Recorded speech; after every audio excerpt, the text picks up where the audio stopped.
Beth just said goodbye to her polka dot heels. Goodbye? She sold them on Mercari to Shelley, who gladly said hello. Just after she said goodbye to a set of bright orange cookware. Really, Mom? Citrus? They sold quickly on Mercari to Dan. Oh, these are groovy. Then Dan sold his rollerblades on Mercari. Bye-bye. I bike now. Which took us back to where we started with Beth, who said, hello, rollerblades. Whee! Buy and sell almost anything from home with Mercari, your marketplace. Find it on the app stores or Mercari.com.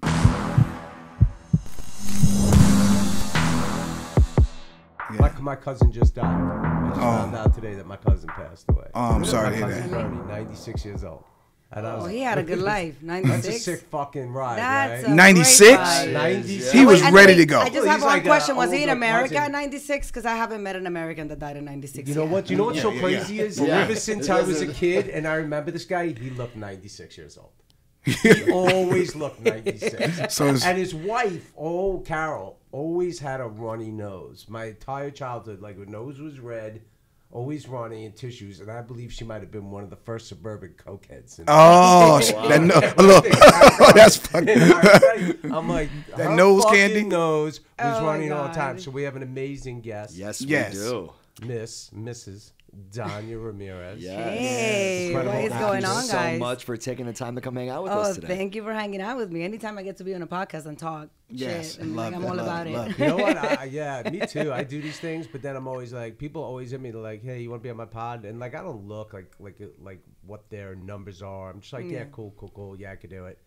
I could throw a half hour at it, but then I always sit there after I do it, sweating what the fuck I said. The only time I finally stopped. I know. Sweating. I'm thinking maybe I shouldn't have said shit, being that I'm in a kid's show and I'm talking about it later on. I'm like, maybe I could have said something else, right? No, we gotta keep it organic. We gotta keep it real, right? Dania, this is like that's what the fucking world comes to. I mean, I think we are pretty much censored enough as we're moving on. I'm kidding. Life. I was joking. That's what I'm saying. If we can't drop a couple shits, I'm not even gonna say that word now. You can't say shit? No, not in case she's right.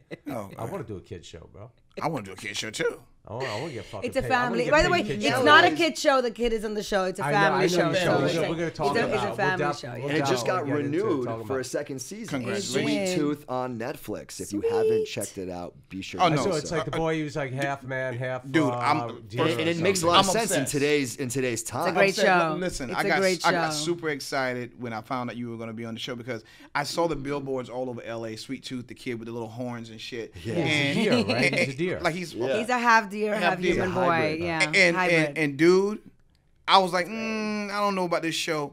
I binge watched it and literally was like, oh, dude. It's one of those shows though. When you start, you just can't because you don't know what to expect. Right. That's Exactly. the thing. Right. Exactly. And once you watch the first episode, you're almost like you'll have to watch it twice. Yeah. Like the whole season, because at first you're like, what is this? Wait a minute, I really like it. They're super cute. Look at these little hybrids. And what is happening? Yeah. People are sick, and it's a pandemic. It's a pandemic. It's a pandemic. No, dude. It starts off. It's a post-apocalyptic world that basically starts at the height of a pandemic that is killing most of humanity, and at the same time, this magical thing is happening where women are having hybrid children, half human, half I think half I tried to start animals. watching it, or my son wanted to start watching it, because I discover most of these things via my 5-year-old. I know you have twins. I have twins that are 7. Yeah. 7. So I have a 5-year-old. It's a little, for like 5, even for my twins, like they like to watch it, but I had to watch it with them just because, and it's just like the score gets you a little bit. My kids saw it. Sets the mood. My daughter the same way. She saw it.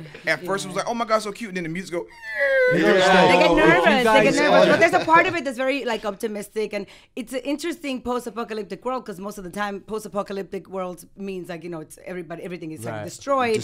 And this is so green and so beautiful. The cinematography is just amazing. We shot it in New Zealand, and it's about like the earth sort of like reclaiming, being reclaimed by nature. Right. So, and this is why the half animal, half human kids are very special, but people don't know. They also don't get sick. They don't get sick. So people are trying to either, get to them to try to figure out a vaccine or something. Because they're animals. They're half animals. And deers don't get sick. They just get hunted, right? Apparently, we were very big in Texas and in Florida. So I don't know if it was a hunting. The show is? The show. Yeah, really big in those places. I loved your character because it was like your character kind of, she discovered herself in that space during that time. You know what I mean? Yeah. It was dope. It was really dope. Dope character, dope show. Yeah, I'm gonna have to watch it. I'll be honest with you. I don't think it'll be scary enough for my son. We have a serious problem in my household. I'm curious to see what's up with you guys as parents, but my kid, he gets an iPad for a certain amount of time a day, right? And I never gave him an iPad. It just started last summer. Like somehow I wound up with a fucking kidney stone, which I'd never had in my life. But no, last summer. Oh, okay. I remember. I was working out like crazy. I was getting really dehydrated. And we had gone running around the reservoir, super hot day. And I got home and we were working out in the driveway. And my kid's like super athletic too. He's like doing all this crazy shit. And then all of a sudden I was like, fuck, I'm in pain, man. I thought I pulled something in my back. And the pain just got worse and worse. I called my brother, who's a professional athlete, and I was like, bro, I don't think this is my back. I don't know what the fuck this is. Wow. And I said, you might have to come take my kid, watch him. Like, my son at the time was only 4. And my son was like, would a hug make it better? And I was like, oh, I love you so much. It's not going to. But thank you. So but sweet. I gave him an iPad. I gave him an iPad just to occupy him. Yeah. And then the pain just went away. Like the sickest pain all the way around my back to my front was just gone. And then when I went to the bathroom, I saw a stone. I was like, holy fuck. How do you pass a kidney stone? Wow. It just came out, dude. Out of your urine? Or your butt? What? No, it came out of my fucking... Oh, what? Shout out my dick, bro. Okay. I don't know about a kidney That would be stone. pretty Dude, I looked in the fucking toilet. I looked in the toilet. That's how kidney stones are passed. I urinated. The stone was in the toilet. I looked at it and I said, Carlo, will you come try to grab that for me? It was like a rock? I went in there and I took it How out big and was I gave it? it to my doctor. Bro, it was small. That's why I passed it. But the fucking thing, when it's coming around, Oh my God. I had it 45 minutes. That's it. And people are like tripping. People who've had kidney stones are like, bro, you got so lucky. When he Yeah. called So me, I need to I was like, bro, hydrate you're more lucky you because weren't that's what I'll do. I'll drink like 5 Wow. So is that how coffees. you get rid of like you don't? That's how Well, you need to prevent hydrate. it? I Like, was stay super. The hydrated? kind I had was a super like dehydration one. It was Got like you. I was wow. really. Remember last time I was like 167 pounds. I was super skinny. Like I was just working out like 3 hours a day. It was really hot. You So wanted I a different dehydrated career? Is myself. that what was going on? You wanted a different what? career? You wanted a different career? You No, were I was looking trying to model, survive the maybe? pandemic. Like I was convinced that COVID was chasing me and I was gonna die and I was just Wow. gonna outrun the fucking thing. Still convinced of that, but I'm doing all right now. But the thing is, I gave my kid the iPad. Ever since then, he'll like, at night I give it to him like a couple hours, even though I know he should have in the day and he shouldn't get wound up at night. But we're always so busy during the day. When he's with me, I'll be like, all right, you get like an hour, you get 2 hours. I mean, I think there's no right way to parent anyway. Like it's whatever kind of works for you. Right. You know, Exactly. that's the way I do it with my kids. We you have know? definitely learned a lot since the Yeah. days when my dad was driving me around in his Lincoln Continental with the windows up in the wintertime and blowing Camel cigarette smoke in my face and asking me Times to have crack changed. him a Oh, crack how him a times have Budweiser. changed. That's and why asking- you're so Oh my fucking God, that's gangster. great. That's my why old you're man, so bro, fucking my gangster. old man That's would great. drive around New York, dude, in like a Mark V Lincoln with a Camel hanging out, a pop-up television to watch No ball games way. plugged into Bro, his I lighter, never met and a Rob's beer dad, between his legs. But from the stories I've Swear heard, on he's my the fucking life. Where is ultimate this TV gangster. show? Like, Where's that's all this I hear. series? I got dude. Can you it write was this, so dude? much. Awesome. They would be like toxic masculinity. It was so. My old man was so like masculine. I mean, he got like more evolved as he got older, and you know Well, what I mean. that's but nice. definitely 'Cause being sometimes that doesn't that's happen. no, true. he did, Yeah, but he that's was true. a product of Brooklyn in the '50s. So he had that it. like. That mentality. That's like a dying breed of old school guys, man. Those are like my dad would have been, if he didn't pass away at 71 this year, he would have been 80. Probably still would have been smoking cigarettes, and he would. Well, I'm not worried about fucking COVID. You know what? I fucking survived in my fucking life. I was stabbed. I was this fucking yeah. You can believe whatever you want to believe. That's like exactly the mentality. But anyway, I keep trying to get back to the point. I gave my kid the fucking iPad, being the worst parent in the world or the best parent in the world, wherever the hell I fall. Yep. I gave him the iPad. Now he like discovers horror things. He'll be like sneaking to go that's watch cool. Michael Myers. He's into scary stuff. right He now. likes to scare himself, Yeah. but it made him. The first thing that really scared him, his aunt, Cherie, showed him like a show or a movie called Creeped Out. And a girl's Creep show. No, Creeped No? Out. Oh. And some girl's head popped off. The kid would not go to the bathroom Oh my alone. God. He wouldn't. What do are you doing to anything your alone. child? He wouldn't, and he drove I his was mother questioning and my me nuts. parenting skills with my child. Like, Well, this is his aunt. he His aunt found- did oh, it, right, and got it. they're all 'Cause, really you know, young. She's in her 20s. my son found Wait till my he son gets found into the Jaws. babysitter story. Oh my. See, Wait So till Rob basically, gets I don't into even the know what that babysitter is. So story. he basically then can't be like on his own, like Dad, Dad. And like, if I'm like brushing my teeth and the Sonicare is going, and he like, I heard him in the kitchen the other day, he was hysterical crying. I go, run down. I'm like, what the hell's the matter? What's the matter? He's like, I called you, you didn't answer. I was like, I was brushing my fucking teeth, dude. Like, I'm brushing my fucking teeth. But anyway, he watches the clown from It. And he like constantly freaks himself out. So the funniest thing is, like, I tried to have like this conversation with him. This is really funny, actually. He was like, I don't think I ever told this in here. I mean, we only been in here like 8 weeks. I don't want to start repeating shit. I feel so privileged. There you go. But he's like, this is we're just top 10 episodes. It's a big deal. I'm number 8. We usually cram a lot of people into episodes. We usually have 2-3 people on an episode. But so I was trying to convince my kid. I'm like, listen, it's a fucking movie. You got to stop being freaked out by movies. I go, the girl's head popped off. I go, it was a scene. They call cut. She goes out and eats a pizza. It's not real. Yeah. And you're freaked out for 3 months. It's not real. And we were watching, he had the Avengers on. I go, you see that guy? Yeah. I go, the guy playing Iron Man? He's like, yeah. I go, that's fucking Robert Downey Jr. You just watched him. And Dr. You just watched him today. Wait, Dr. Doolittle. You know what? I go, don't you realize it's the same guy? He goes, Robert Downey Jr.? And I go, yeah. And I pull him up on like IMDb on my phone. And he goes, oh. And he's like, you know, and I go, that guy's Sam Jackson. He's in Skull Island. Yeah. I go, you watched that yesterday. This is not ring a bell. I go, Sam Jackson. He goes, who's that guy? I go, well, that's Jeremy Renner. I go, he's in a little movie called Hurt Locker. Here's the trailer. So I show my kids the Hurt Locker trailer. So he goes, they're actors. I go, yeah, they're just fucking actors, bro. Well, this is actually my kids is the first time. This is the first show that are actually cognizant enough to like really understand like that's me and that's that it's a show and it's not real. Right. Well, they're 7 now. They're starting to come around. Yeah, so they really kind of get it. Yeah. And it was funny. Speaking of Robert Downey Jr., he produces the show. How do you gauge these scripts? Like, obviously, maybe your agent called you, said we got this show idea. Because, listen, when I saw the billboard, it was definitely one of those things that I was like... Yeah, when you got that one, how'd you to be completely honest with you, it was like the people that were behind it from the very beginning, because I did not get the script. So I come in episode 2. So episode 1 is the pilot, and the pilot was done back in 2019 originally. Right. Oh, really? Wow. Okay. And so it got picked up 3 months prior. Netflix ordered it to series 3 months prior the pandemic, like before the pandemic kind of hit.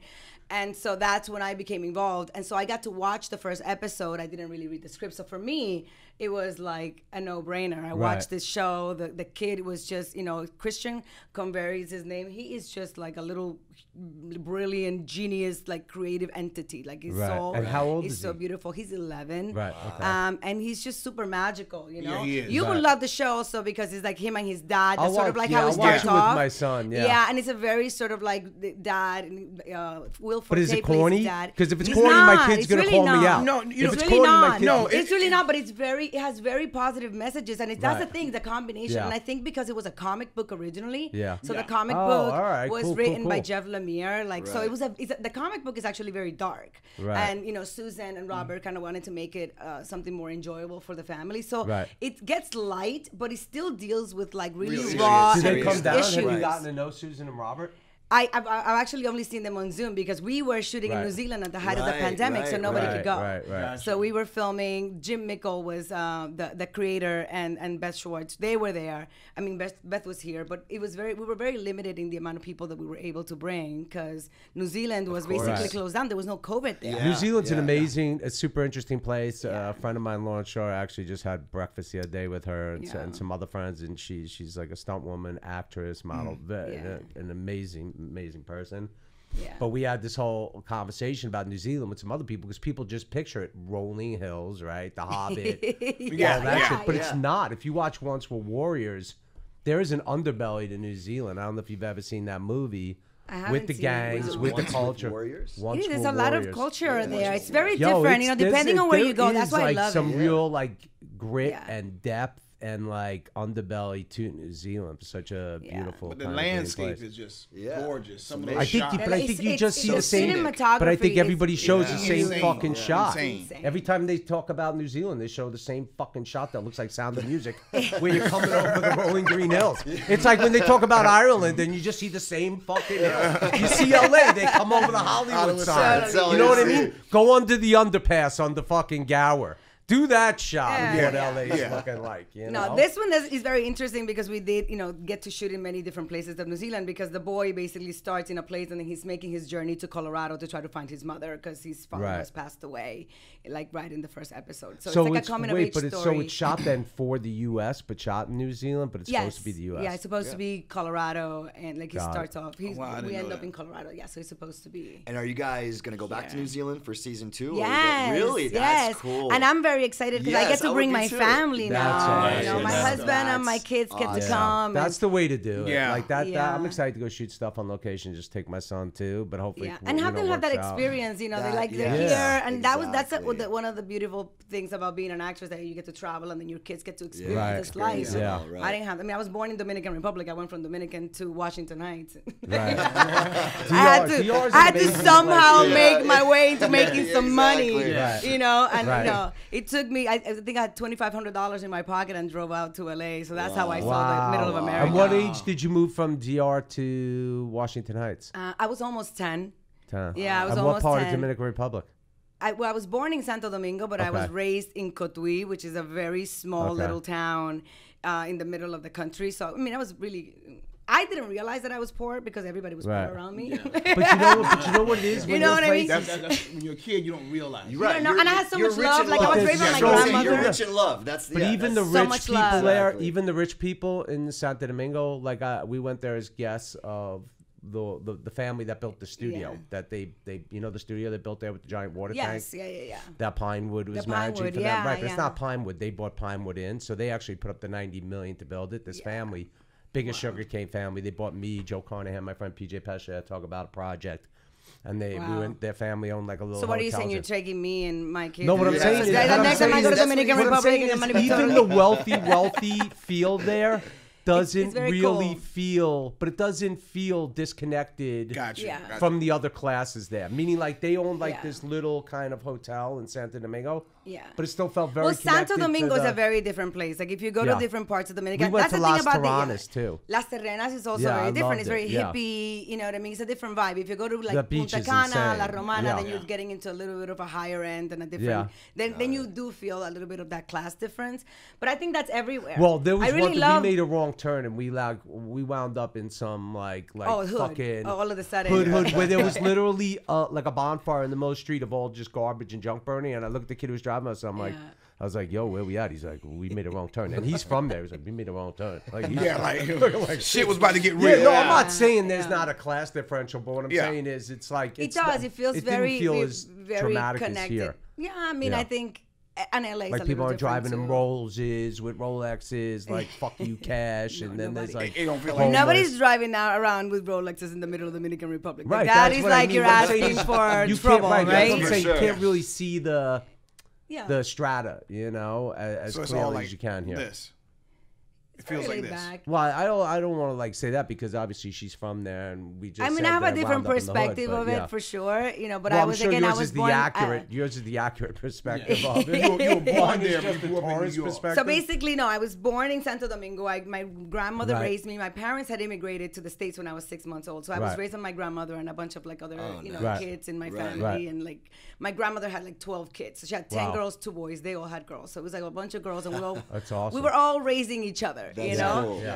And then I remember, getting to the first time I got to New York. I flew in at night, JFK, and I'm looking down and I'm like, oh my God, I'm telling my sister. So we're getting in by ourselves. I got in totally illegally, but now I'm legal, so I can say that. Right. That's right. That's right. I did it the right way eventually. Eventually. We do have to spread that message. You can be here, but try to get it the right way as well. After a while, you have a choice. So we landed at night, and I'm looking down, and I'm like, oh my God, like Denilda, like look down, there's stars on the ground. So my perception of America, because you don't know anything about it, especially when you don't come from anything in the Dominican Republic. New York, you hear of New York, and we're looking down, and because there were so many lights, I thought there were stars, they had stars on the ground, and then Denilda's like, wow, and we were just like captivated. Then my parents were meeting us at the airport, drove us to 169th and Broadway to a 5th floor apartment where we were sharing the apartment with a different family. It was like 2 bedrooms. Wow. And so I was very shocked Because I was like, I thought they for sure had money because I was coming to meet them. So I was very, it was weirdly disappointed, but also motivated to kind of do better, you know? Right. But you were only at that time 10 years old. I was almost 10. I was 9. Yeah, I came like during the summer. My birthday's in November. Right. So it's amazing how quickly activated you were, even at that age, to be like, to get that spark of like desire and motivation to be better, you know? Yeah, I think, it's so interesting because when they're different. I obviously have a big family, so like everybody has a different, set, like a different drive. I think, I always felt like I had something bigger and something more that I had to do in life. From a very young age. So do you still feel that way? Absolutely. I think I have a bigger, I feel too. I'm like, what is this small fry shit? I'm saying the biggest shit. Meanwhile, I'm like 68 fucking years old. But I'm very satisfied, with everything that I get. That's the whole thing. Even like acting. You're grateful, right? But does that mean satisfied? Are you satisfied or are you grateful? It's not even. I wouldn't say that I wouldn't want more. I'm ready to. I'm always take on more. I'll take it on. I've always been like that too. More responsibility. Yeah, I mean, I'm okay with it. I feel like there's a bigger. I don't know, like everybody's different, but I feel like as my soul continues to evolve, I feel like I have a bigger message and something else that I have to do. But I'm always happy every time I achieve a goal, and I really am truly happy. And that I think comes from the fact that I didn't maybe have anything. Of course. So everything at this point feels like icing on the cake. I'm like, this is awesome. It's interesting. It's interesting as we evolve and as we like meet certain challenges that, how the goals change and the priorities and the things that shift. I mean, obviously I was half kidding when I said like, everything I've done is bullshit. Not that I think it's the greatest shit in the world either. It's somewhere in the middle there. But I think that we got to keep shifting and have desire and be motivated, but also be grateful, because when you look at your kids are healthy. There's a roof over their head. I say that all the time. Even honestly, even through COVID, I'm I have felt really grateful that even it's all on how you look at it. And actually, that's like a big theme on the show as well. Like because I don't know if you know the word apocalypse. Actually, to some people means the end, but the original word comes from the Greek background, in which it means like the beginning of new information. So because it's the beginning of new information, you can look at it like it's the end because you don't ready for that, or you can look within and figure out like what's next for me, and that's my character on the show. It's very much like that. Like, I was like a therapist when it starts off, and then after I come outside of my office, because there's like a lockdown into this like world where everybody's been gone, I just see it as a new beginning. Like what am I gonna do next, and I find my new purpose and all of that, like through these children, and I make this sanctuary that's a safe place for hybrids, and so everybody's sort of like on the way to me. And I'm not gonna give up the ending because you haven't seen it yet. No, I gotta but you gotta watch it. I'm It's with my really kid cool. this weekend. It's also it's only 8 episodes, and it does feel like it goes by really fast, and you get to really know everybody. And I like that it's 8 because sometimes when you have different storylines in shows and you have too many episodes, there's like information that's not even needed. You'll go like 2 episodes without even following up, and you're like, but that's what I love about this show. I love that the episodes are 8 episodes. But you really, really feel connected to each character that they bring in front of you. Like your character, the kid, the big black guy. Like those characters are so important, and they were really smart the way they even developed those characters in such a quick turnaround. You know what I love the most is that we have such a diverse cast as well. Like, we have Indian, and it's like, I'm Latin, there's like African American, there's white, and it's seamless. It's really about the journey of the soul and these humans sort of like either coming together or trying to figure out a new way, or this new species that's now coming. And I always question that, like in life, I'm like, if aliens came down like today, would we even care that we're different? Would be like, you're human? Let's hang out. I don't think anybody give a shit anymore. I think just like people are just like, I agree. Now it's that. I agree, but that's what's beautiful. Every day it's something else. So it's you're like, just one more thing. You're just like the aliens probably but I feel like the show did it really well because they didn't emphasize in these things. They just created these 3-dimensional characters that we all got so lucky to play. Like I am so You know what's going to be cool is I'm going to watch it excited. with my son this weekend, and then I could show him Dania on here and further explain the difference between get your point across. She's an No, actress. the sickest thing, I didn't even say it, the craziest thing is he went to school after I gave him that whole breakdown of the Avengers, and he told all the students in his school, he goes, he's like, superheroes aren't real, they're just actors. And then one of the mothers called my ex and said, Carlos said they're not real. And then I had to say, well, call him, go, superheroes are Burst in real. every kid's I bubble. go, superheroes are real. You gotta but believe these in are magic. actors portraying those superheroes. Exactly. Those He's become superheroes too much do of a exist. realist. He's become too much of a realist. Yeah. I mean, but I could show him Dania. I could be like, hey, you know, Cool. She's a real person. Yeah. How long were you guys in New Zealand filming? We were there for about 5 months, but really it was like 4 months of production because everybody, you know, New Zealand, we had to do the isolation process for like 2 weeks Quarantine prior to everything, starting. right. And then, so they were, you know, production was probably there a little longer, but I was there for about 5 months altogether. Oh, wow. Yeah. And this time you get to bring your family. This time I get to bring my family. That's why I'm excited. I mean, listen, the interesting part, when I travel for work, usually I have the privilege to come back home or they come see me, even if I'm not there with them the entire time. But this time, because we knew that we weren't allowed to do that. So I felt like we wrapped our brains around like, okay, this is something that I'm going to go do for a certain amount of time. And it was a little easier in a way. Because I knew, like I didn't have that long because I knew that I had to figure something else out. But it also, as a cast, it really bonded us because we were all there by ourselves. Yeah. You know, and I think that really translated. But on into this the one, won't the screen. kids be like, won't it be during the school year? Well, I'm planning to, you know, take him out half year and either do the homeschooling for the rest of the year or put them in a school in New Zealand. Nice. So they can get. I would love that. For them. Like, they will appreciate that when they get older. They'll be like, yo, I did. Yeah, you know, maybe. I love this guy. The guy with no kids is talking about what kids are gonna appreciate. You know what, dude? Cut to $100,000 later in therapy. I had my friends. I had my You ripped friends. me out of there. Took me stuck away in New from my Zealand, life. looking at some green hills. Like, you never know. You have to look at it like a scene, right? From every angle. Yeah. That's true. Like, I'm gonna deal. Is this gonna get? But them listen, into if that's their therapy? only Is this- struggle in life, then I think I'm doing pretty good. Right. Of course. I mean, I'm only teasing. You make the best I'm decision kidding. you make, I'm totally. but it's Look, certainly when a I was- privilege when to I be was able to take your when I was kids a to see freshman the in world high like school, that. I did my freshman year. I was up in Portland. My father got relocated there for work, and I went up there because I wanted like a changes. And I hated it at the time. I was like, I hate this. This sucks here. Now that I'm older, I'm like, yo, I love that I had that. Yeah, but how many 1 years there. of grief did you give your parents for it? A solid decade. A solid decade. Why did you do this to me? I was like, it was the worst year of my life. Everyone hated me because I was a Laker fan, and we were crushing the Blazers every year. See, look at your face. Sean, can you take out the garbage, please? Fuck you! Fuck you! You fucked my life up. Yeah, exactly. So, a question. So, as a woman of color, are you selective about the roles you choose? 'Cause I'm sure a lot of things come across the table.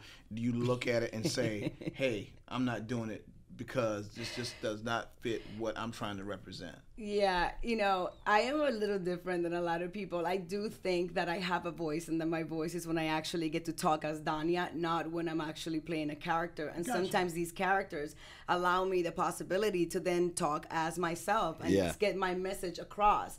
And I do believe that work brings work and that then I can also bring in and do my own things and tell the stories that I want to tell. And, you know, a lot of times I don't personally... I love the fact that I've been able to play so many different characters. Yeah, and I Entourage, do think about like Sopranos. what story do I want to tell within those characters. I only say that because I did a show called Devious Maids, and I got so much grief because I was Latin and playing a maid. And you know, coming from someone of like very low income and a different background, you know, I was playing an immigrant woman that was here trying to get her son to come and stay with her. Right. I've never had a maid that wasn't Latin in LA, so I thought it was pretty accurate because we were like maids for the rich and famous. And I do think that, you know, within the humor, and they really, you know, we really tried to bring these characters to life as human beings, not about what they were doing for a living. And so talking about things like you're in a box only continues to put you in a box. Right. Like I've never been in a box. I don't see myself in a box. So it doesn't matter what character I'm playing, so long as it somehow moves the dial forward, and that I get to have shows like this and come out and say, hey, I believe that you can do anything you put your mind to, no matter where you're from, who you are, and I think the more open-minded I keep myself within the roles that I choose, the more that message gets across. So I haven't had the luxury at times to choose my roles. Right. So I've always felt really lucky that I got to play them. Oh, yeah, I mean, great shows. Like I said, she was on Sopranos, also Entourage. Sopranos, Entourage, like Heroes. I mean, I've done pretty much. I played the first Latina Cinderella. Devious Maids was a big show too. I think what's interesting about that conversation is that, you could get dragged by some people for doing it, but it is authentic. But I think the pushback is really about the fact that, Latinx people don't feel represented in a way that's not so specifically authentic to that. You know what I'm saying? Like my son's half Mexican and Cuban, so he's got a little bit of that I understand flavor. that. But look, then it brought me to a place that I could play Amy Eden. Who but I'm saying that's not. But that's not your problem, though. What I'm saying is, as an actor, as a filmmaker, that's not really your problem. I mean, I guess what people who kind of push you on that is saying, like, if you hold out, you'll force a change in the system. But I don't believe that's really true. I think somebody's going to want that role because somebody wants to be out there. Yeah, I agree. I believe in that. Again, I believe in like your personal message being the one that matters. Yeah. Rather than the one that you actually, then you're playing. And I feel like my personal message has always been a really positive and optimistic and an open-minded one. And so that has brought other opportunities to the table for me that I feel really grateful that I've been able to have. And, the way I see it, look, the first African-American to win an Oscar won it for being, a housekeeper. A housekeeper. Yeah. But it was Gone with the Wind, played, right? exactly, but it was played brilliantly. And look at the African-American community now within the entertainment business, how much more open doors have they had. And I think it's about your community not downing you for playing these roles, but really supporting you because it's a business. Of course. And that's the thing that people forget. If you don't show up to the movie theaters for a Latin person because you think you're Latin and it's not representing you the way you want, or if you don't turn on the television and watch somebody play a role, then that translates to the people that are making these shows and to Hollywood and making money that there is no audience to continue to create content for. Well, they're kind of. And I think we are our own enemies. I think within that particular. It's like, why bash somebody that's actually working, that's representing you? Because you want I think you should support it. And if you start with a good support system, then you can open up more doors. Then there'll be more roles. Then there'll be more, stories to tell. But that's what I was trying to say. I think the pushback's not on you, the actor. I think it's on the representation.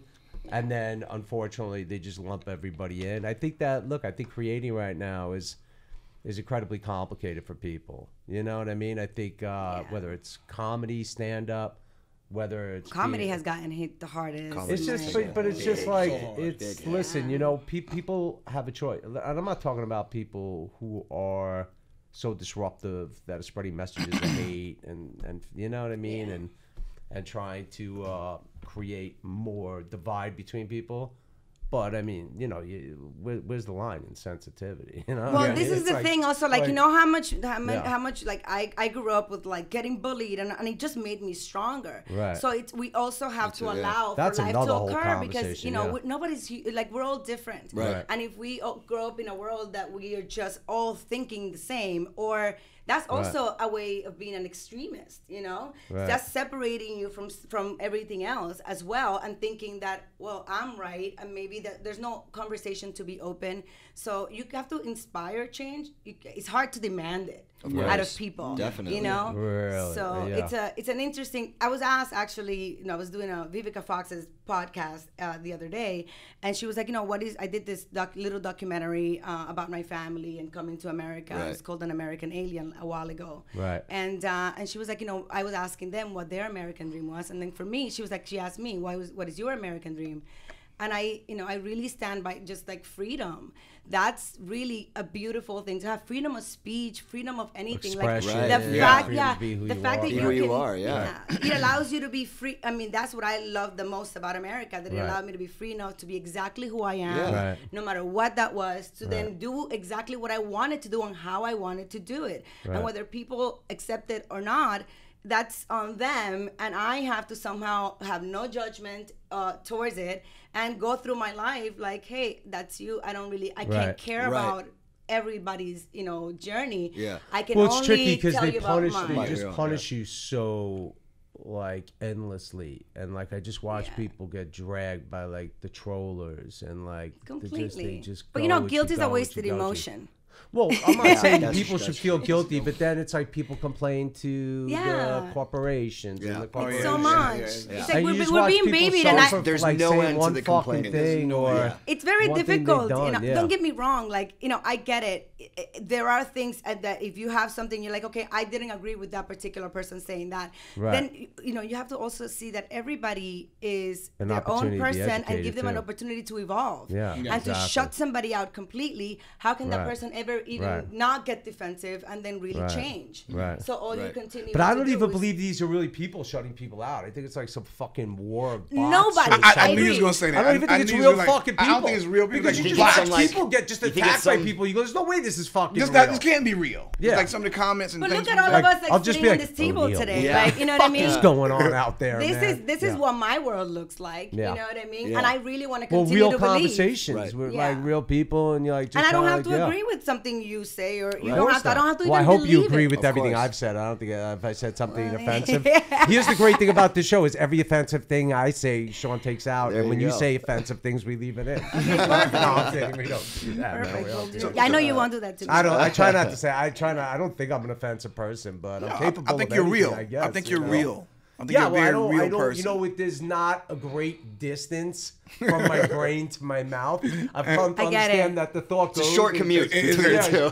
It just shoots a short commute out of my head. But you're very, it's very authentic. You know what I mean? And that's what we want. We want authenticity. We want, how do you even grow for better or if everybody's worse, the same? Listen, for better or worse, I think that we do need more authenticity, around us. I think everybody's kind of turning out to be the same. I'm actually nervous of now because my kids have been homeschooled and doing remote learning. Gotcha. Now, they were going to school for a little bit, and I just put them back in school now, and I'm like, it's a little interesting to kind of send them back out there where it's like there's all these rules, and I'm like, I come from Dominican Republic where there are many rules, right? And it's like my dad was like very old school, and I had to break away from that. And part of me breaking away from that was just, bringing in this whole I'm gonna Americanize myself and these beliefs that I can just be whatever, say whatever that I want, and be whoever I want to be. And I don't know. I don't want to. Yeah, we're not there right now. I think if this is a pendulum, because people, it'll swing back. Everything's gonna swing back. You know how these things work? They go this way, they go that way, and you're like, I don't fucking know. What if it gets stuck? What if the pendulum is stuck on a tree on the left side there? Yeah. But it's gonna go up and it's gonna come down. It's like it goes like that. But I'm not seeing that shit. But if that is the case, then we would swing to a place of absolute. Uncensored, kind of unbridled, just freedom of conversation. It's funny. So I did therapy for I am definitely a product of some serious fucking therapy for a long period of time, right? We should get that guy on the show. He's an author also. I'll talk about him a different thing. But one year he was like, you should give yourself the gift of just saying whatever you want. Just allow yourself to say whatever you want. You do. And I said to myself, right, so this is a long time ago, I was like, I'm going to grant myself that this year for my birthday. If I feel something, if I think something, I'm just going to say it, right? And I did it, and I liked it, so I just kind of fucking stuck with it, but now I'm waiting for it to Well, as long as you're ready to take accountability, that's what I was about to say. That's the thing. It's just be able to say things and then just say and then own up to take it. accountability, Exactly. own up to it. Right. But that doesn't mean that you didn't mean it at the time. Right. It could mean that maybe you changed your mind later on. You realize the error in your ways. You changed your mind. I mean, come on, there has to be some wiggle room. And maybe the pendulum goes this way, but instead of going back this way, it goes all the way around. Yeah. I like that. Because that will make full you dizzy. Full circle. Dizzy, the full circle pendulum. That's not really a pendulum then, is it? No, it wouldn't be. No. Yeah. It wouldn't be. I don't know. Man, we got deep in this podcast. We did. I love it. Yeah. So coming from the Dominican Republic, growing up in Washington Heights, at what point in your life where you touched the stage or you were in front of the camera and you was like, holy shit, this is what I want to do? So completely honest, I had no clue that I was gonna be an actress. Like, there's no way that I like woke up and was like, oh my god, I could really do this for a living. Like, that wasn't real for me. Right. So, but I was always a hustler, and I always I know that I worked really hard. And I've always been an entertainer. Like, within my family, they would say, oh my god, you've always been entertaining and dancing, and try to put songs together since I was like a little girl. But it wasn't until I used to work at this at a store in West New York, New Jersey. I used to check people's bags so they wouldn't steal. And someone came in, and they used to play a lot of like 80s music. And I would always be dancing in front of the store, like while I checked people's bags, and I was like very like social. And someone came in and asked me if I wanted to model, and so that was my introduction to the entertainment, world. Wow. And then I found myself like quickly quitting my job and getting a secretary job at the agency, and so they paid for my like pictures, and then one thing led to another. But it wasn't until I got my first acting job, like it was, and it was nothing when I think back on it, but for me it was everything because I'd never done it. Yeah. And so I went in for to audition for Spike Lee was doing this little short miniseries called Subway Stories. Mm-hmm. And so he was doing the one that I went in for. It was him and Rosie Perez. They were both doing it. She's and awesome. So it was called Negaricans.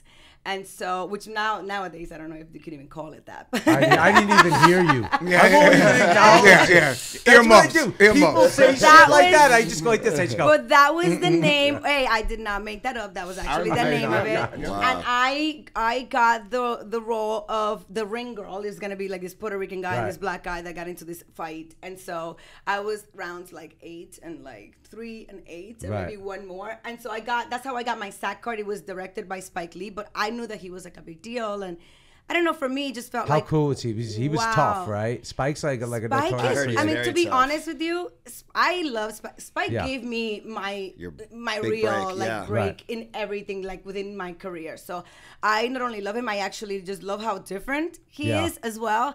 And he's very authentic in how he directs. He's a great filmmaker. Yeah, he's a great filmmaker. He really wants you to be like exactly who you are and really pushes for that. And so for me, being that I was super raw, I wasn't like I was like an actress and taking acting classes and all of that, So that really motivated me. After that, I got my SAG card. That's how I got my SAG card. But it was my first time really working on a set that I got home at like 5 o'clock in the morning, like 4 nights in a row. Real hours. That's a good vibe, man. Well, I like that vibe. I like being in a state of delirium, Well, I'll tell you what, my dad didn't really appreciate it. So by the time I got home the last day, and I should also tell you this, like I started college at 16. So this is like I'm 16 years old. Wow. I got this job. Wow. I'm getting back to home the last day. It's also like the next day I'm starting college. And so And where were you going to school? I went to Montclair, Montclair State University. Yeah. Okay. So I was getting driven by my parents to Montclair State University. By then, they didn't understand the business.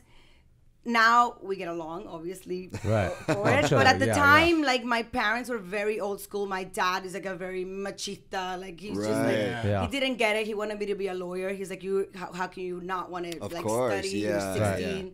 So when I got home, the door was locked and like all my stuff was like outside. Wow. And so my mom. But he was like looking out the window like, don't take it. Absolutely. Don't take it. No, but my mom, my dad was super hardcore. I did. I ended up leaving. My mom actually unlocked the door.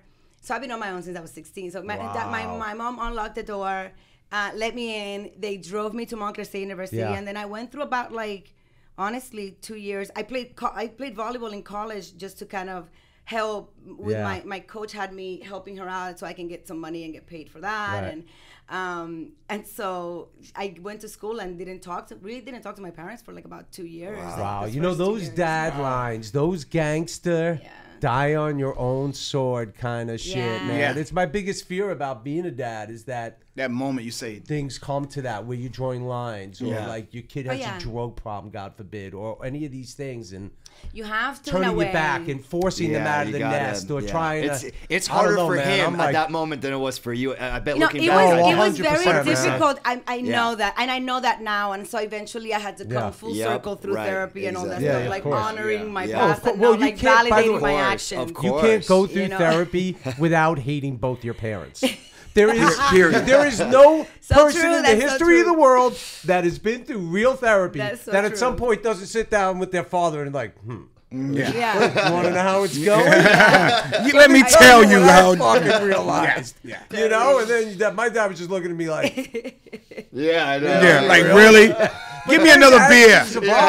As things evolve, and you kind of get to the end. My dad passed away a while ago, like 8 years ago already or something. But when you get to that end and there's peace and the understanding's there. Yeah, that itself also it's about is coming an to a place. interesting That's what I was transition. saying. You honor your past, but you cannot continue your life like validating. Of course. Oh no. The rest of your actions. Oh no. because You can't live something there. happened Yeah, it's to a ripple. you. It's a Well, ripple those effect. you know what those are? Those are people that just. And I mean, I'll get fucking crucified for saying this, but there are some people on this planet that want to be victims. They victimize for sure, themselves. for sure. They're just like, you know what? I'm going to take the victim role today. Yeah. You know what? I'm not responsible for any of this shit that has happened in my life. It has all happened The to world me. versus I me. am a victim. I'm the I best know that person in shit the happens world, to and the me all the time, universe and I has still it won't out call for me. myself a I've victim.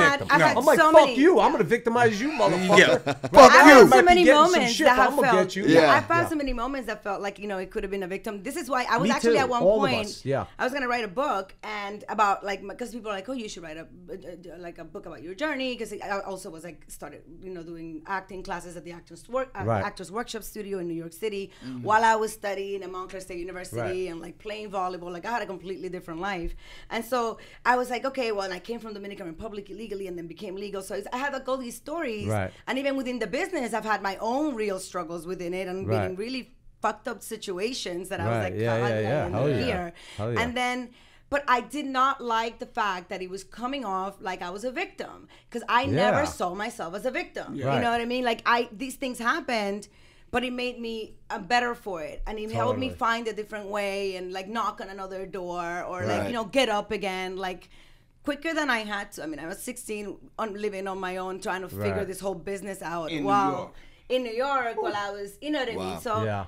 And getting caught up too in like partying all the time and like what I mean. It's like you do it all, right? Yeah. And then I found my way to a different place.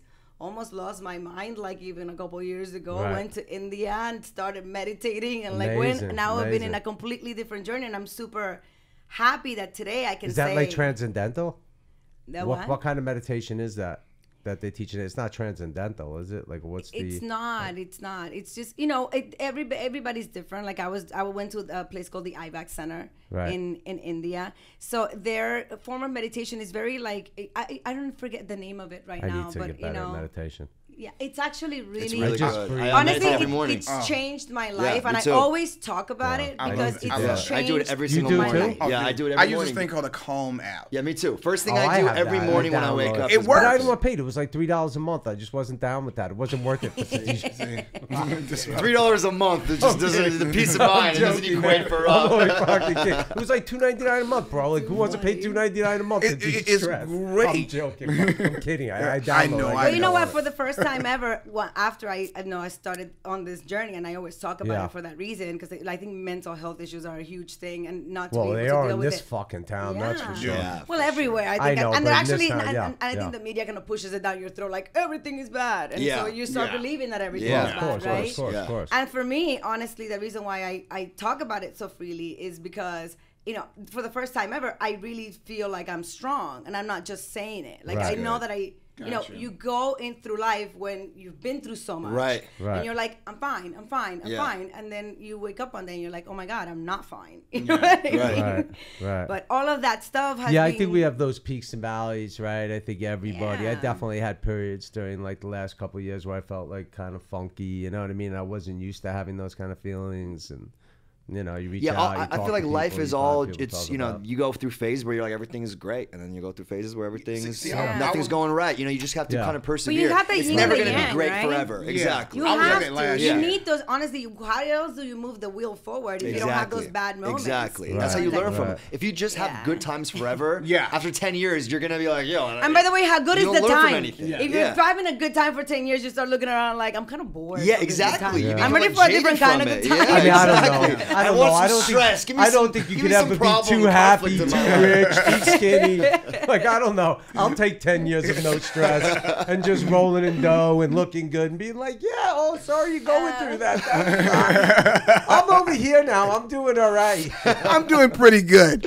I don't know, man, but I do appreciate like the upswings. I try to appreciate the bad times too, from what I can learn from them. I used to hate the bad times, and now I embrace them. Now I'm like, all right, I'm going through a bad time right now. Just gotta. Yeah, no, listen. You know, I let me know when you need a hug. way. No, last year Let me was know. like Giving out free 2020 hugs. for me was like fucking. You know, I lost my cousin. I know, terrible, that was man. fucking Well, you 2020. found him. 2019 Yeah, was I that found year him. for me. I found him in his crib. So, and that was the first. He's super famous, Andre Harrell. So that was the the music I executive. know Andre. You know Andre, yeah. So when I found him, that was the first time I ever had to deal with those kind of emotions. That kind of. And it was Yeah. weird Oh, yeah. because I'm a happy-go-lucky kind of Right. guy. Yeah. But when you see somebody That that you love so earth-shattering. much, Yeah. and they're in the room, but they're not in the room. But you know what else? That's a big part of it too. Is seeing the vacated fucking body is freaky as shit. I saw my dad's body after he passed away. It's fucking bananas. It's man. bananas. It is absolutely bananas. Because Well, I the remember my soul's brother no called longer me. there, right? And you're just like, oh No, my God. it's crazy. My dad had like Vessel, one yeah. eye open, looking up at the top of his head. It was fucking nuts. My brother called me. My stepmother called me, and she said, "Your dad passed away." But we knew he was going. He was in hospice, and it was like 6 a.m. I was like, all right. And then my brother Mike called me, and he was like, "Hey, do you want to see Dad before they take him?"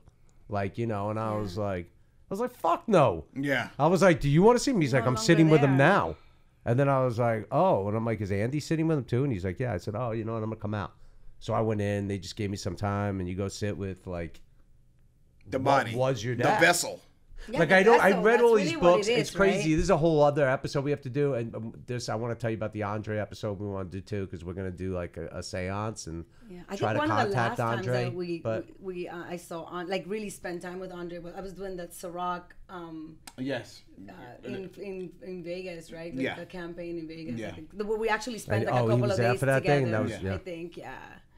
well, the other thing I was to say to you, O'Neill, not to cut myself off from the thing I was saying, which Yeah. I already forgot what it was. But the other thing I was going to say Seance. to you is the thing about losing Andre for you is, you know, that could very easily be you. Andre is only a couple of years older than you. Yeah. He is. I'm not that old.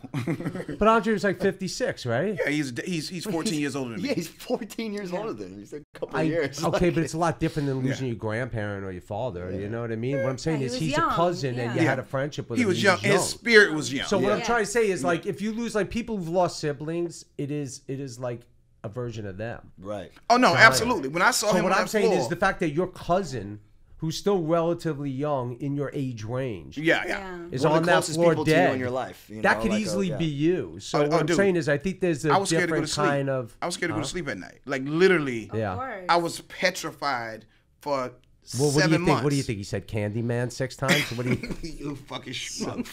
You fucking schmuck. You have to keep it light, right? He's like, where are we going with this? Oh my What's so God. fucked up? I feel so bad for laughing. Not right now, nigga. That is so. He goes, he was scared to go to sleep. I was like, would somebody call me? Yeah, I'm getting canceled. That's awful. I'm getting cancel. canceled. You're the only one that's loving cancel. this. Jordan Peele's sitting at home like, yo, thanks for the dark advertisement, guys. Jordan Peele's sitting at home, But no. thanks for the dark advertisement, guys. This guy. No, but for real, on some serious shit, I was fucking petrified at night because, like you You don't know said, if you're gonna wake up. That's. I'm looking at this feeling. guy who I just spoke to 2 days ago, and we're talking about all the shit we're gonna do after the Yeah, pandemic. it's sick, dude. It's fucking crazy. Like on FaceTime, I'm like, what the fuck? You know what I mean? Yeah, it's crazy. So it dude. was, I like literally, if I started having, I never had anxiety and shit. I mean, I never felt It's a nervous. trippy crazy thing. emotion. I've lost a lot of friends, but my buddy Sam McGee died like 2 years ago, 3 years ago. I was like in the middle of shooting a scene with fucking Dwayne and Rob Corddry, and I started getting blown up. Always texting, it's not registering. And I knew he was kind of sick. And then we were taking like a couple minute break, and I saw like a message from this guy Joe, and he was like, "Yo, buddy, bad news. Sam passed away." And I remember just like fucking like I vacated like the moment in a weird way. And I got Isn't it interesting because death, like, you know, really affects the people that are left behind way more. way you know more. what I Way mean? more. So- Well, that's the thing is, Yeah, it's because it's like- devastating. I was like at the end of the day, I was talking to Corddry, and I was like, I lost a friend. I was just like fucked up, and he was like, I told him a story, and he was like, oh man, how long ago this happened? I'm like, fucking like 5 hours ago. He's like, how you function? I'm like, I don't know. I'm like fucked up. But later that weekend, I got really sick. Like I ate something that was bad, and the next day I knew I was just like throwing up, and people were like, "Bro, it's just like the whole thing is like a purge." You know? Yeah. And then a year after that, one of my best friends, who was like a younger brother to me, I just got like a random text from a girl that I kind of knew through him. I didn't even have the number saved, and she's like, "Hey, I know how much you cared about Robbie. He passed away." I literally just. Yeah, that was sad. Yeah, you remember that. Like I haven't dealt with a lot of like sandwich. Death. I have. Yeah, she's only like I feel like a lot of people that I know have dealt with it. Like for me, my grandmother passed away 2 Christmases ago, and that was like the first time that I really dealt. But then again, she was like 95 years old. Yeah. You know, she's lived an amazing life. Yeah. I actually, weirdly enough, feel closer to her since she passed, because she was living in Dominican Republic. Sure, so I didn't really get to go back to Dominican Republic. But now she's here always. She's so much more present, within my the way that I even deal with my life than. Yeah, I talk to my dad more now. I bet. I talk to my dad more now than I spoke to him when he was alive. I hear my dad in my head. Yeah. Every day I'll hear, and it's like shitty. It's not like I'm just having memories of things he would say. Like he'll say all new shit, and I'm like, I didn't know you thought like that.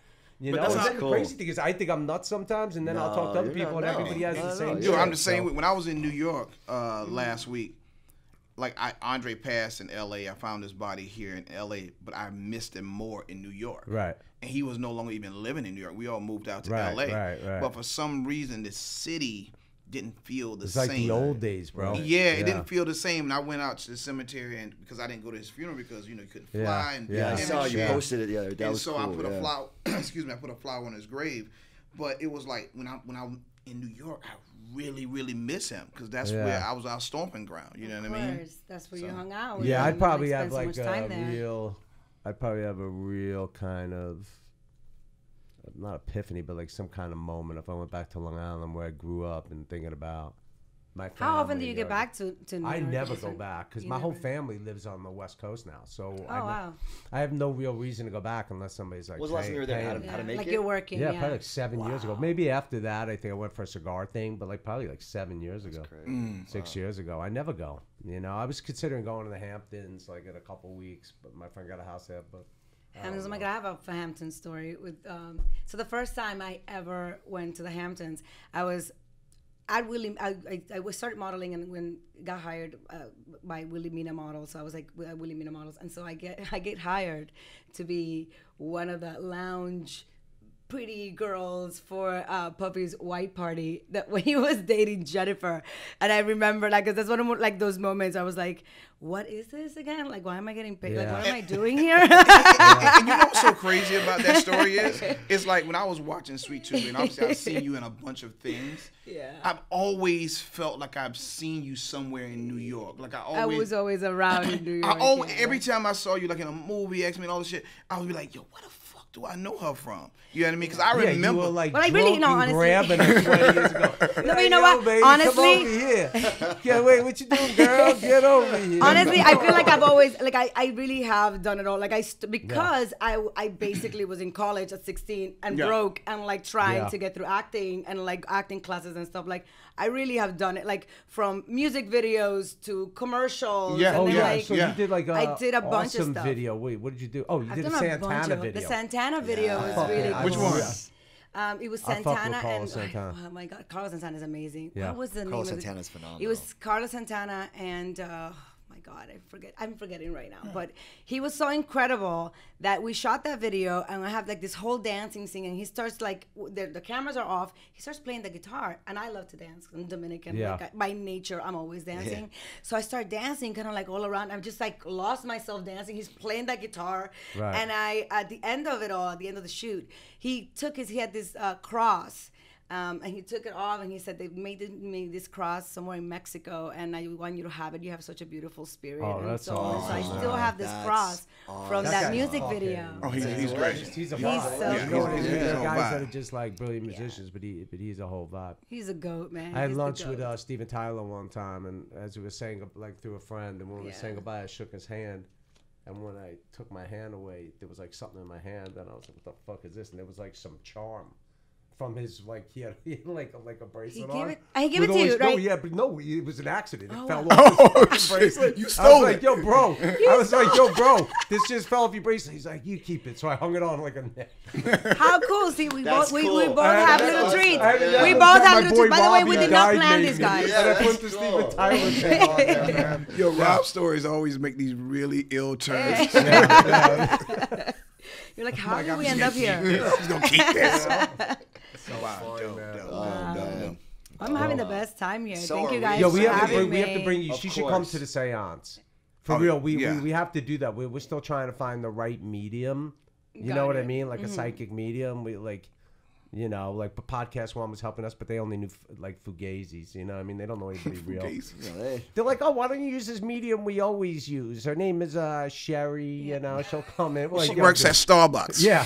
You know what? I'm actually. people. I'll talk to Jessica actually because I'm doing something. I'm partnering up with like Dionne Warwick and Damon Elliott. We're doing this place called the Ohm Zone in Venice that we're launching in a few weeks, and it's about all like holistic and sound bath and all that stuff. So I think he might I have. want to come do a sound bath. Me too. Yeah, you guys should come to the launch. That'd be Yeah, dope. We would that love would be to be cool. We should Yeah. come and we should come and tape an episode from sound baths. Oh, that'd be amazing. Oh my God, that would be, and actually because it's a studio as Yeah. well, because Damon scores Yeah. movies and stuff like Yeah. that, and That'd so be like great. it's also a That studio, would be awesome. so there's a room like for music and all that stuff. Yeah. So you guys should We definitely come need and to check do it an out. episode in robes somewhere. Let's do it. You should definitely. Totally down. No, actually, the building, it's right, like it faces the ocean. It's right where the Right. Venice sign is. Like, what's that a sushi place in that corner of like Abbot Kinney, like at the end by. Oh, There's I a don't really know. I famous never sushi ate that. place. Which Yeah. one? It's really Hamas. So I forget the name of it. Hamas? No.